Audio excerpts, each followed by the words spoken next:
This is the Roots and All podcast, and I'm your host, Sarah Wilson. Join me as I talk about all aspects of gardening with some of the top horticulturists from around the world. In this episode of Roots and All, I'm joined by the incredibly inspiring Emmaline Bowman, ecological designer and waterway whisperer, to talk about her mission to heal landscapes through nature-led design at her practice, STEM Landscape Architecture and Design. We dig into the magic of restoring ecosystems, how nature-led design is possible and feasible from a business perspective, and the knock-on effects of starting the ball rolling one green space at a time. I went on a bit of a weird journey, my background. I originally just loved aquariums. This is like as a little kid. So I used to keep a lot of fish.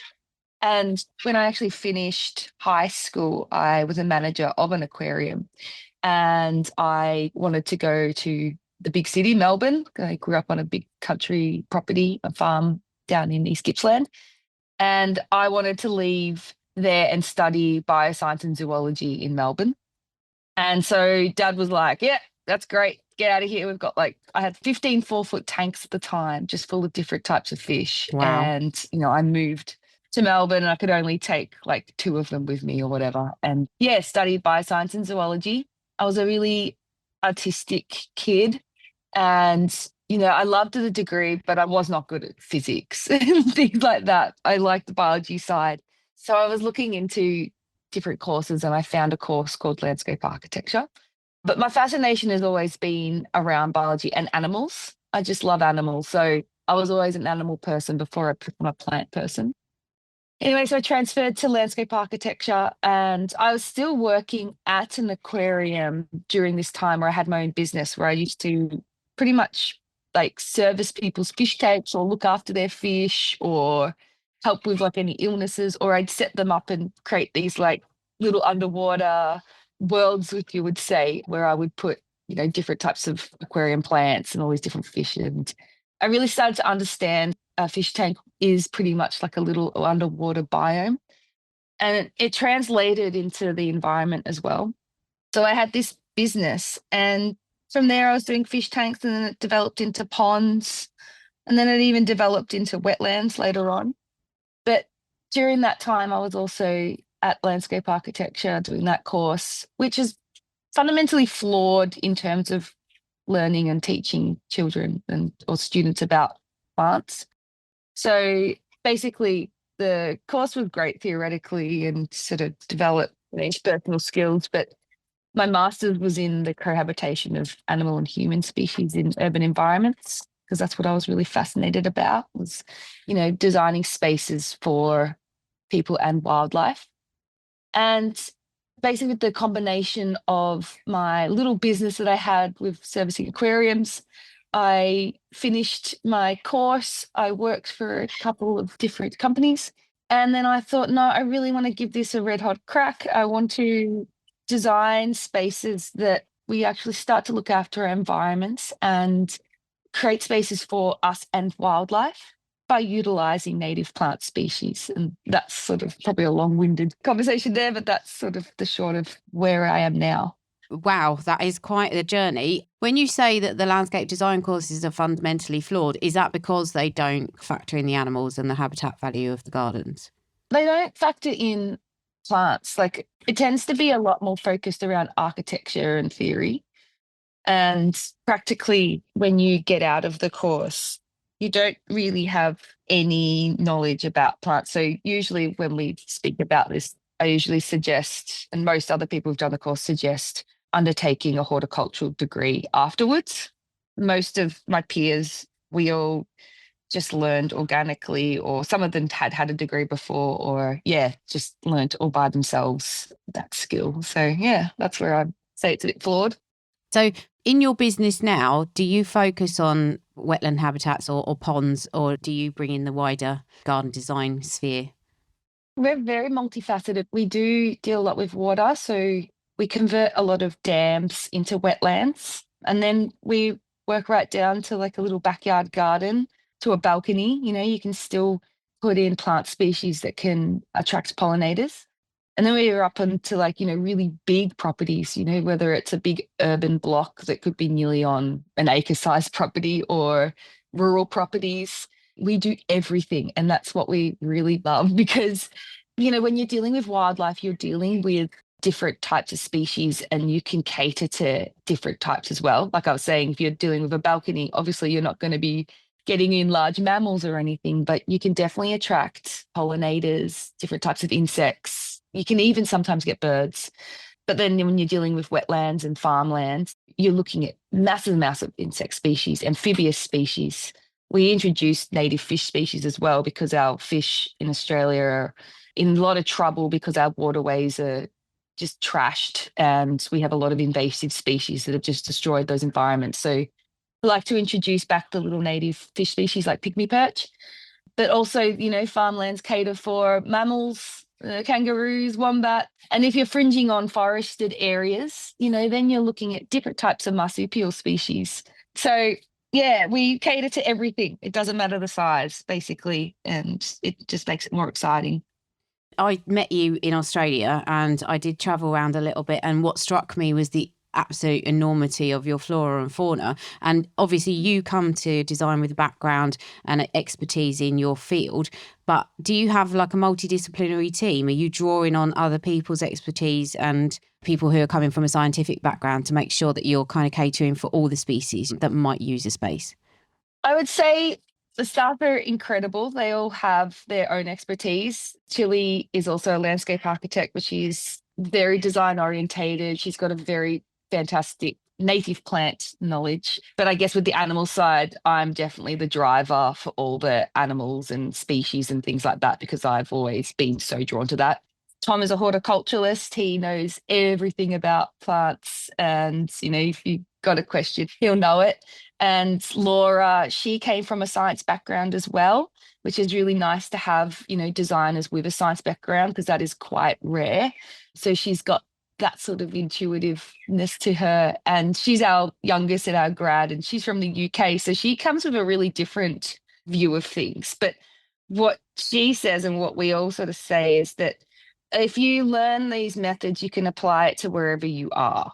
So she's like already talking about, when she does end up going back home, looking into what those native plants used to be or the indigenous flora, because, I know the UK has been heavily agriculturalized. So she's sort of wanting to bring back those things to sort of see if that starts to bring back those species. Because I tell you what, when you start using indigenous species in Australia in certain areas, it's incredible what just comes. It's really exciting. That is interesting, actually, because a lot of the people who push against the native plant or indigenous plant usage in the UK come at it and say that just because the research says that it works, say, in the States, doesn't necessarily mean you can apply that in the UK. So that is very interesting that she believes and you believe that actually those principles are applicable across the board. Absolutely. There's still species there. Like it's probably just, the percentage of them is just heavily reduced. I mean, you look at, Great Dixter and in the way that worked in the sense of, all those species, the insect species that they found there, but they are there in limited numbers. But if you start to create these environments, you start to attract them and you increase their numbers because they've got a home to actually come to. You might also find that there's some species, being Europe, you start getting them to infiltrate back. I mean, that's the same concept that is happening here. Australia has the worst extinction in the world. It's pretty bad. And when we work on these projects and you incorporate a mixture of native and indigenous species to that area, you will find that these animals and these insects start just coming back in organically by themselves. And we are under that principle too, is that the more people that are doing it and the fact that, councils and everyone are starting to get on board, that you start to create these green wedges and that becomes corridors and pathways for these species to start to infiltrate coming back into these systems. And that's another reason why I've heavily just invested in, water ecologies.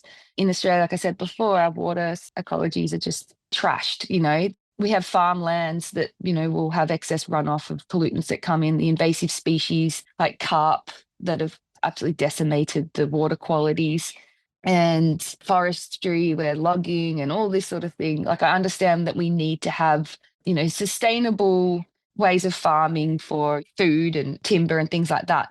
but it needs to be done in such a way that we need to be protecting our wild spaces. So then, we are protecting all the wildlife in there. And in urban environments, especially, like just by planting green wedge zones, we are creating corridors. If we looked after our creek and river systems, they become easy corridors for wildlife to transpire through. It's that sort of like simple mentality. And if we did it all over the world and apply the same principle, you'll start to see just wildlife and biodiversity come back through. And, the effect for people is just so great too, because it's so rewarding. And I think most people generally just love wildlife and they want to see it.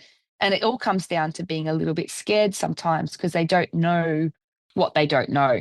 And when it starts to happen, they sort of like get really excited. But if it's something a little bit too scary, people tend to just shun it away or don't want to try. I don't know. That's my experience. You're very established now and your work's had a lot of coverage. How easy was it for you to kind of get client buy-in when you started out? So it's quite interesting. I mean, I started STEM, it was about 7 years ago. And when I was working at a firm, I was always saying, like, I'd like to be able to put these native species, I want to create habitat. And I would always like have little arguments about like certain places. And I'd be like, they should be using native flora and fauna to be a bit better in the way that we're thinking about, our public spaces or in urban development and design. And I was like, well, I'm going to start my own business because I'm sick of this. I'm sick of everyone greenwashing and all that sort of stuff. So it was actually at the flower show, that Melbourne International Flower and Garden Show. I thought, you know what, I'm going to create a habitat garden and I'm going to make it beautiful because I'm going to show that these plants are beautiful, Indigenous plants and native plants. And so I created this little garden. It had a little pond. It had a little productive garden. And then I just showcased a whole lot of these beautiful native plant species from around the area. And it was pretty. And I also got like a little recording of the sounds of frogs and birds. And I tell you what, everyone was so drawn to that garden. They just thought it was just beautiful. And that's the thing I wanted to show them, is that you can have this stunning, cute garden that's for you. Like it had a little hanging bed in there for you as well. It had bug boxes. But, it also caters for wildlife. So then you can sit back, you can read a book, and as you're in there, you can hear the sounds and you can look out and there's like wildlife around you and you feel quite fulfilled and you can pick some herbs.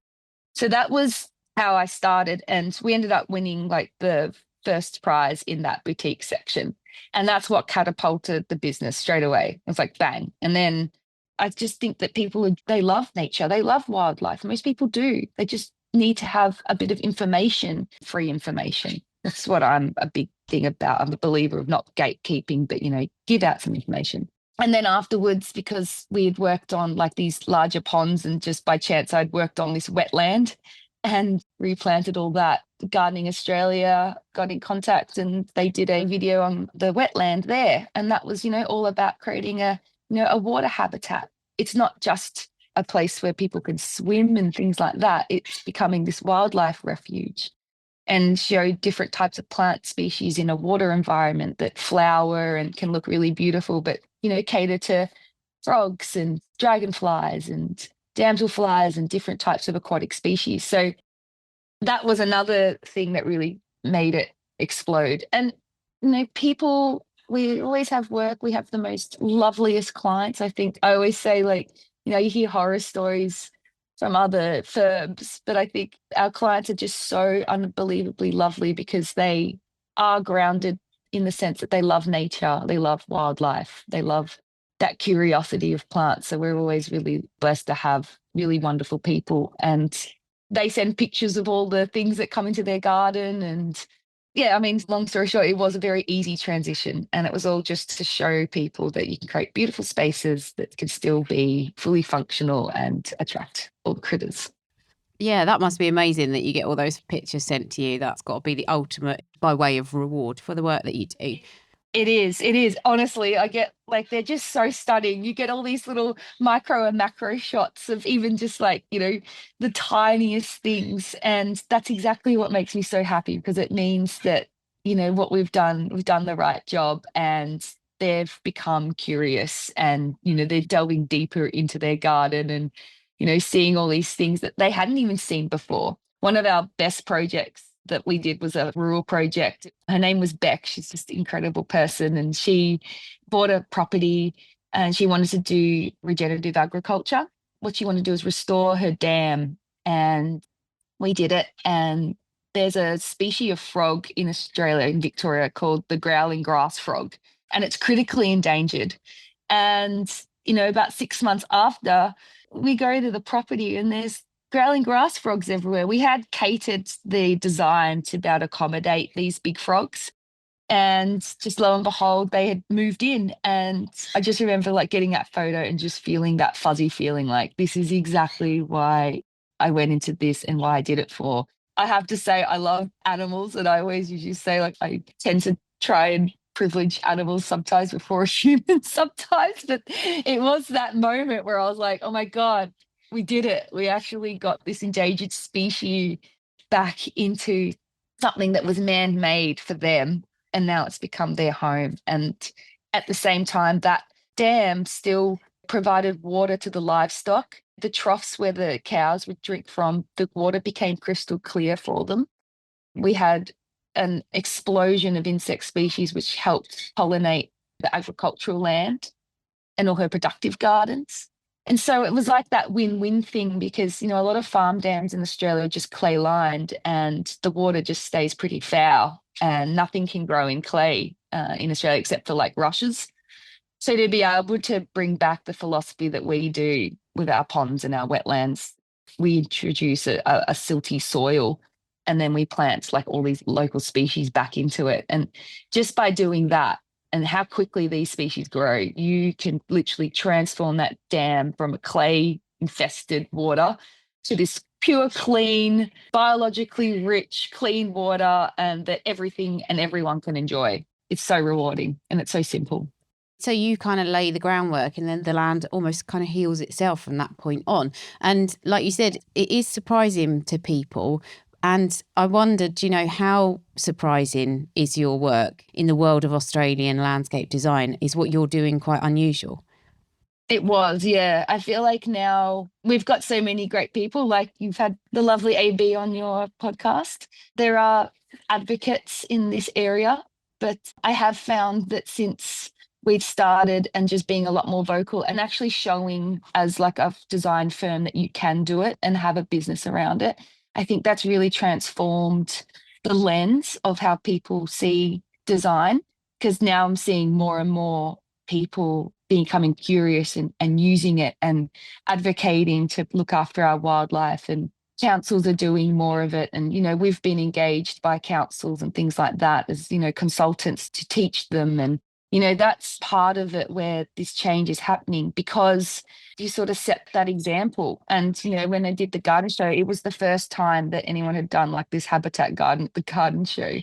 I was blown away when I did my master's at uni that I was the first student that had ever done a project about utilizing native plants or, trying to create environments for wildlife in urban areas. I was the first student that ever had done that, which is just mind blowing. I'm like, but what?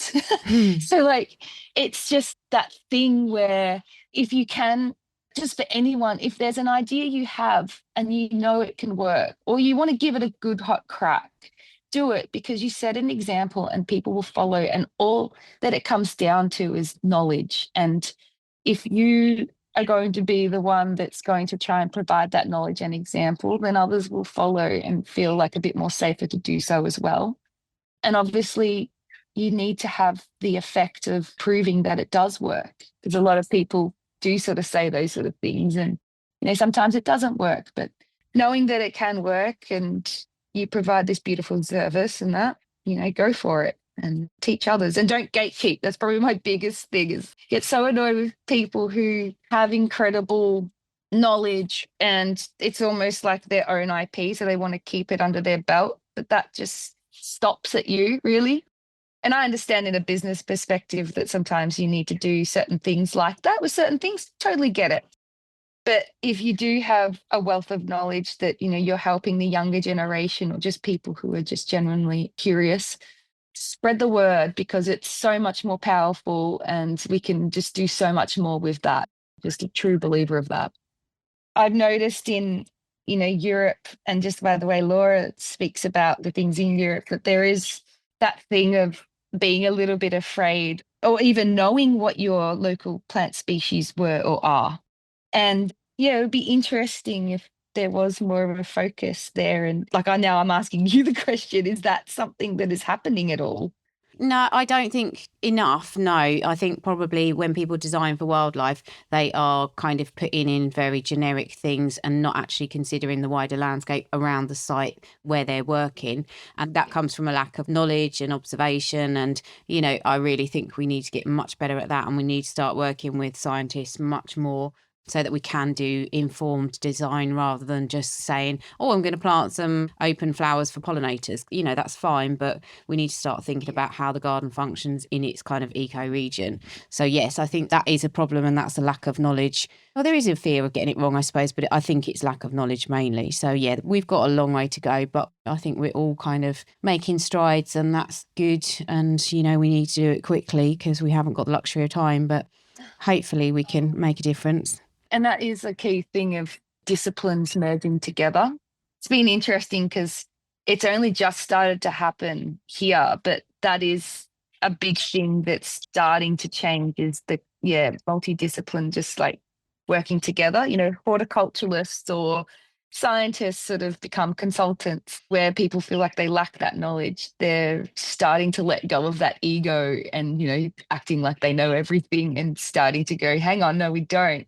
And scientists can give us such an incredible wealth of knowledge, and, we need to work together. And scientists, who are like, why aren't they doing this? Why aren't the councils and urban planners doing it like this? Well, it's because we're not interacting with each other. So, we're social creatures. So the best thing to do is get us all together and, start to get us to think collectively. And yeah, I think that's one of the biggest things that does dictate change. But yeah, it'd be interesting in Europe and England. It's all connected too. So, your wildlife can sort of infiltrate in. But yeah, it does come down to being a bit scared. It would be cool if there was a little bit more horticulturalists or botanists would just be able to like give you a selection of awesome plants that you could start to use in your garden, just like here. And then, yeah, see what happens.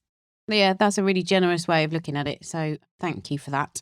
And so my final question is, you're already doing very big things and very important things. Have you got a kind of goal in mind for STEM next?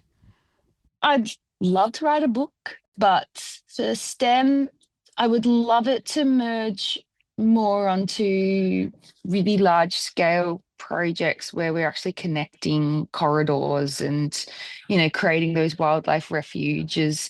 I would love to be able to work with big places that are like part of like extinction projects, like trying to stop extinction and doing all those things, promoting very endangered plant life and trying to get them into the gardens. Just started to engage a lot with Cranbourne about the Raising Rarity project, where they're looking into threatened species and, bringing them into your home gardens.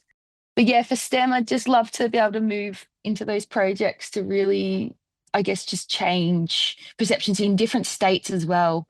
Australia is so big, and we've done some work in Queensland and, New South Wales, and Queensland especially is just quite behind in the sense of how they think about their environments, I'm sorry to say.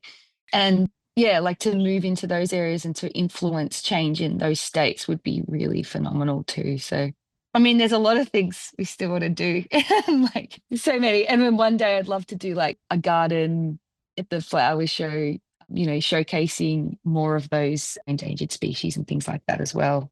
But yeah, we'll see. Who knows? I'm also a believer of just let it naturally happen. So yeah. Thank you very much to Emmaline for accommodating me and my rubbish grasp of time zones. Thanks also to Brent Reid of the London College of Garden Design, Melbourne, for putting us in touch initially, and to A.B. Bishop for gallantly driving me to meet Emmaline at her studio. And thanks, of course, to you for listening.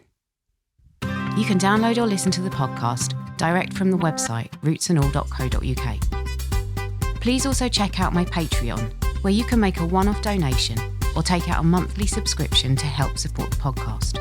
Because if you enjoy the show, please help it continue. I also have a GoFundMe where you can make a one-off donation. Even a one-off donation of £1 helps, and I'll be really grateful for your support. So please go to Patreon or GoFundMe and search for Roots and All Podcast.